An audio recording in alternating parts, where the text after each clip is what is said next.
जहां एमसीडी और दिल्ली के तीनों मेयर दिल्ली सरकार के खिलाफ धरना कर रहे हैं, वहीं एमसीडी का पेंशन घोटाला सामने आया है। दरअसल दिल्ली के एसटीएमसी पर एडवोकेट सतीश ने आरोप लगाया है कि एसटीएमसी के पार्षदों द्वारा पेंशन घोटाला किया गया है, जिसमें 104 पार्षदों द्वारा यह पेंशन घोटाला किया गया, जिसकी जानकारी देते हुए एडवोकेट सतीश ने प्रेस वार्ता का आयोजन किया, जिसमें उन्होंने बताया कि एसटीएमसी द्वारा विधवा, तलाकशुदा, किन्नर और बेसहारा लोगों के नाम से अन्य लोगों की फर्जी पेंशन लगाई गई है, जिसमें उन लोगों की पेंशन लगी है जिनको पेंशन की आवश्यकता भी नहीं है। इस प्रेस वार्ता के दौरान उन्होंने बताया कि वह इस मामले को दिल्ली हाईकोर्ट तक लेकर जाएंगे। 2012 से 2017 तक का भी जो शासन था एमसीडी में, उस समय भी पेंशन का घोटाला हुआ था। 2016 में अगर आपको याद हो,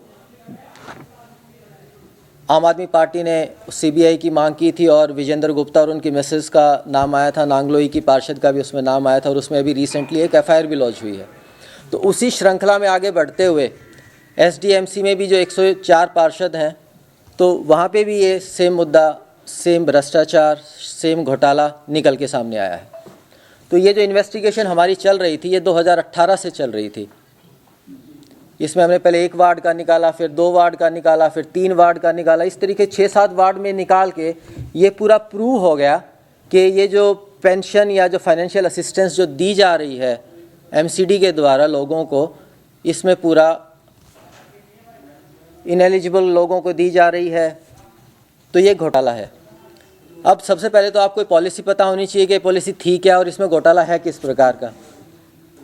एक्चुअली 2017 में हाईकोर्ट के इंटरवेंशन के बाद एक एसडीएमसी ने एक पॉलिसी बनाई थी, जिसमें 1000 रुपये प्रति मास एक पार्षद अपने वार्ड के लोगों को, 400 लोगों को चिन्हित करके और उनको फाइनेंशियल असिस्टेंस दे सकता है।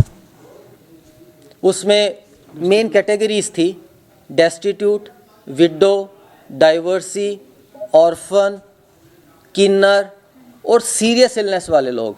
सीरियस इलनेस का मतलब जो मेडिकली सर्टिफाइड हों। तो ये कैटेगरीज मेन उसमें होनी चाहिए थी। आपको आश्चर्य होगा कि जो डिटेल्स हमने निकाली आरटीआई के माध्यम से, जितनी भी डिटेल्स हैं सारी की सारी एमसीडी ने हमें दी है। उसमें आप पाओगे पार्षदों ने अपने घर वालों की पेंशनें बना रखी हैं। जो लोग दिमागी रूप से बिल्कुल स्वस्थ हैं उनको पागल करार करके उनकी पेंशन दी जा रही है। इसमें एक सबसे बड़ी कंडीशन है कि उसी वार्ड का बंदा होना चाहिए वो। ऐसे आपको मैं 10, 20, 30, 50 एग्जाम्पल यहाँ पे दे देंगे हम, जहाँ पे वार्ड से बाहर के लोगों को पेंशन दी गई है, इवन उस विधानसभा से बाहर की पेंशन दी गई है, इवन उस लोकसभा से भी बाहर की पेंशन दी गई है।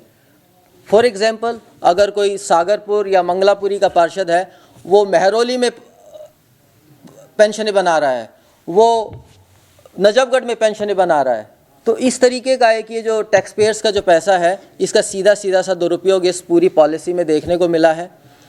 इसमें एक भी, जो हमारी इन्वेस्टिगेशन कहती है 1700, 1800, 2000 लोगों का जो हमने एक सैंपल निकाला, एक भी किन्नर इसमें पेंशन नहीं ले रहा है, एक भी ऑर्फन इसमें नहीं मिला है आपको।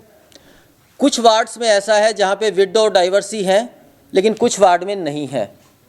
हालांकि दिल्ली गवर्नमेंट की अपनी एक विडो डाइवर्सी की अपनी एक पॉलिसी है जहाँ पे 2500 रुपये दिया जाता है। तो ये भी एक सवाल है कि ये लोग यहाँ पे क्यों पेंशन ले रहे हैं, क्यों नहीं वो दिल्ली गवर्नमेंट की पेंशन ले रहे हैं।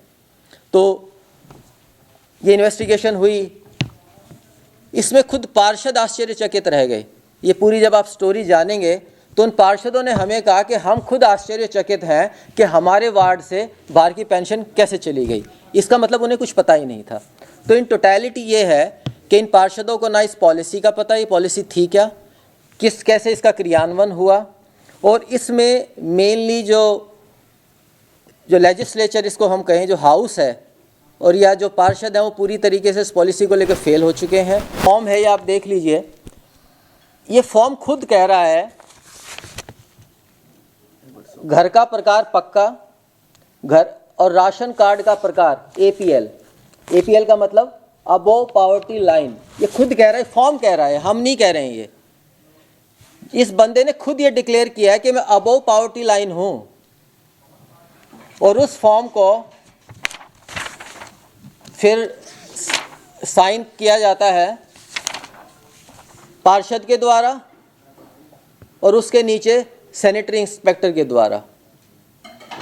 मान सकते हैं उस आदमी ने गलत इन्फॉर्मेशन दी है, मान सकते हैं वो झूठ बोल रहा है, लेकिन आप पढ़ तो सकते हैं कि उसने लिखा क्या है। वो खुद APL लिख रहा है। ये फॉर्म हमने बनाया नहीं है, ये MCD ने हमें दिया है। इस तरीके के एग्जाम्पल आपको 1000 मिल जाएंगे। एक लेबर कार्ड इसमें लगा हुआ है, दिल्ली भवन श्रमिक कल्याण बोर्ड का। ये लड़का प्राइवेट स्कूल में अच्छी शिक्षा इसने प्राप्त करी, घर में इनकी माँ टीचर है। लेबर कार्ड, ये अलग एक दूसरा घोटाला है कि लेबर कार्ड भी फर्जी बन सकते हैं और इन लेबर कार्ड के बेसिस के ऊपर कोई फाइनेंशियल असिस्टेंस या गवर्नमेंट की तरफ से कोई स्कीम हो सकता है वो इसका भी फ़ायदा उठा लें। सबसे बड़ा इशू इसमें यही है कि पब्लिक एक्सचेकर को आप यूटिलाइज कर रहे हैं, और यूटिलाइज कैसे कर रहे हैं, बंदर बांट कर रहे हैं। इस पॉलिसी में इनबिल्ट है कि आपको इस पॉलिसी को ऐसे ऐसे चलाना पड़ेगा, और पार्षद ने उन सब नियमों को ताक पे रखते हुए अपनी नियमावली बना ली है। RTI के द्वारा ये तो प्रमाणित हो गया है कि घोटाला हुआ है। तो अब मैंने आपको जैसे बताया कि इसमें एग्जीक्यूटिव और लेजिस्लेचर दोनों फेल हो चुके हैं, तो अब सिर्फ और सिर्फ एक कानूनी रास्ता बचता है, जिसमें मेरे साथ ये 2 एडवोकेट्स हैं।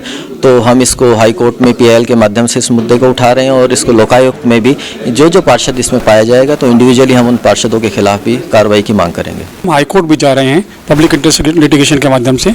हम लोग ये समझाने की कोशिश कर रहे हैं कि जो लोग एलिजिबल थे, जिन लोगों को मिलना चाहिए था इन सब में बेनिफिट, उन लोगों को नहीं बेनिफिट मिला। अगर वो पैसा इन लोगों की जेब से जाएगा तो मेरे ख्याल से जो एलिजिबल लोग हैं उन लोगों की जेब में जाएगा पैसा, और वो लोग इससे बेनिफिट लेंगे, जो एक्चुअल रीज़न था इस पॉलिसी को प्रमोलेट करने का। Bureau report, Divya Delhi news. ताज़ा तरीन खबरों को जानने के लिए अभी टाइप करें दिव्य दिल्ली न्यूज़।